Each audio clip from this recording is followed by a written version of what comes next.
Go.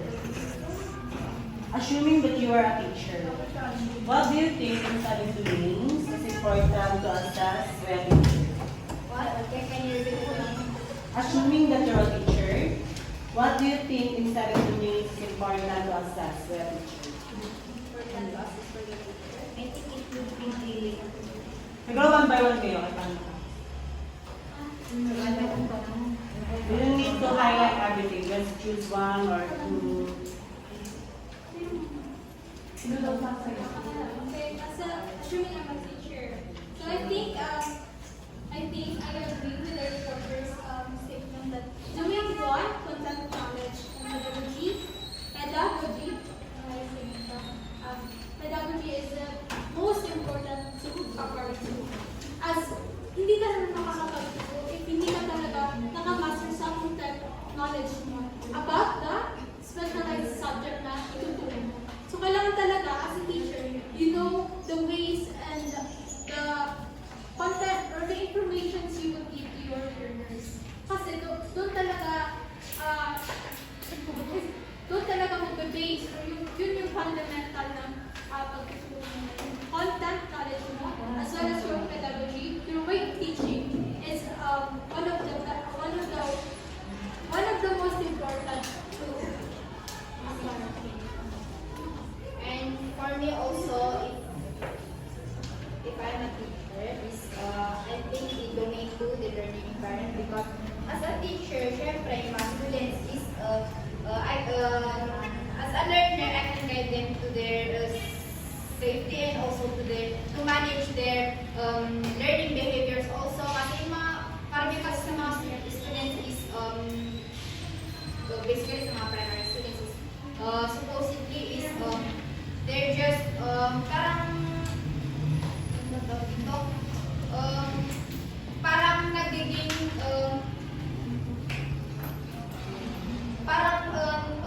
nagiging pa sila ng parang hindi pa totally nagiging sila ng knowledge toward the lesson, but for me as a teacher is parang I can guide them naman and in ensuring their capabilities in to the lesson. I think for me na it's last domain 7, personal growth and professional development. Because without that, how can you teach your students if you yourself as a teacher na you don't have anything, you don't even know how to improve yourself.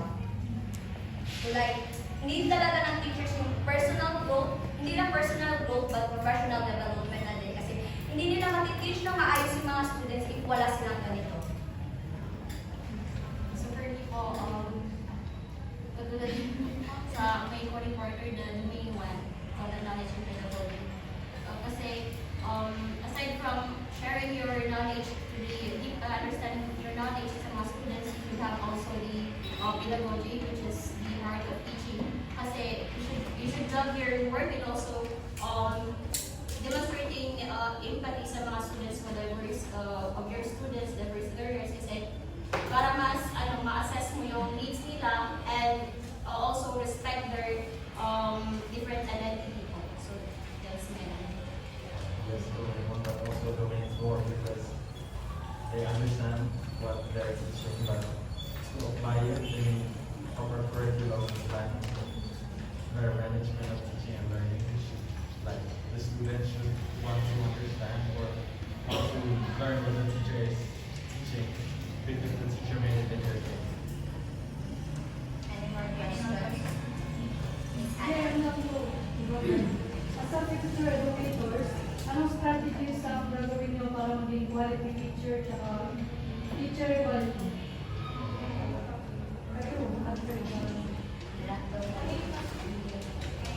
Anong gagawin yung strategies para maging quality teacher at teacher quality? Teacher quality, refers to qualification. Kaya nga, teacher quality. Anong gagawin yung strategies?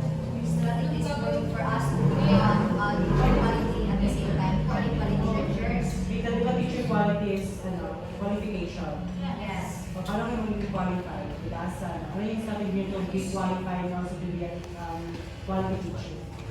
For you to be a quality teacher na first off na kung wala ka talagang if you don't have any, if you don't meet the standards that is needed by for you to become a professional teacher na. Say ako. I will answer the question. So of course, before becoming a teacher quality, you need to be a quality teacher. So how do I ensure my na magiging quality teacher ko? Of course, I will ensure my education, my fundamental education, my basic education, my tertiary education, as well as my specialized major subject na ituturo ko. So, by doing that, I will also add that I would learn some various from the various studies ng mga yung katulad ng effective teacher. I will acquire those characteristics to be a quality teacher. So, sa teacher quality naman, of course, if I am doing my education based on my specialized knowledge or content knowledge, and then eventually I will be a qualified. Same with her? Yes. Same na Nasabi niya na sa'yo. yung makasama. And then, Okay, kaya lahat same with her, grabe naman. Grabe na yung same with her. Gaano ka-important yung campaign niyo sa teaching? Kasi Super. Importante siya for teaching kasi without, if you don't study this or like hindi mo alam ano to, like how can you be called a professional teacher if pinaka-basic na yung ano? My Like, importante Na. Kasi importante talaga na like itong topic namin na ensuring quality teachers, it is important for us to know or like to study because para sa akin na din to, like for us to improve ourselves, like ano yung mga kailangan improve sa sarili for us to be a better professional teacher. That is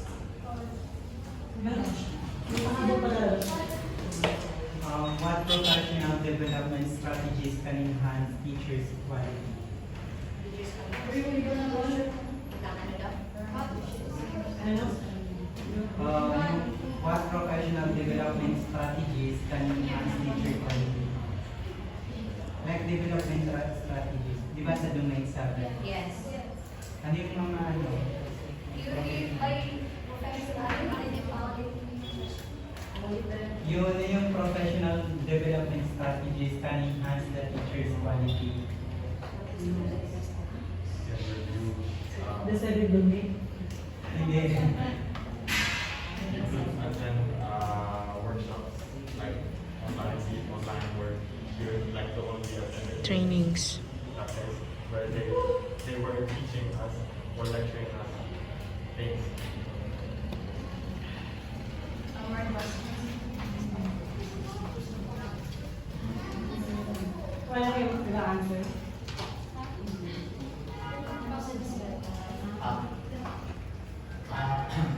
As a future teacher, what would be your attitude to your future class? Attitude? Attitude. Are you Strict but linear. Strict but kind. Kasi na, if hindi mo, if like all joke ka lang na teacher na, parang ma-respeto din kayo ng mga students mo. Kaya as a teacher, you need to be firm with them sometimes when it needs to be. For you to be firm for your students to respect as a teacher.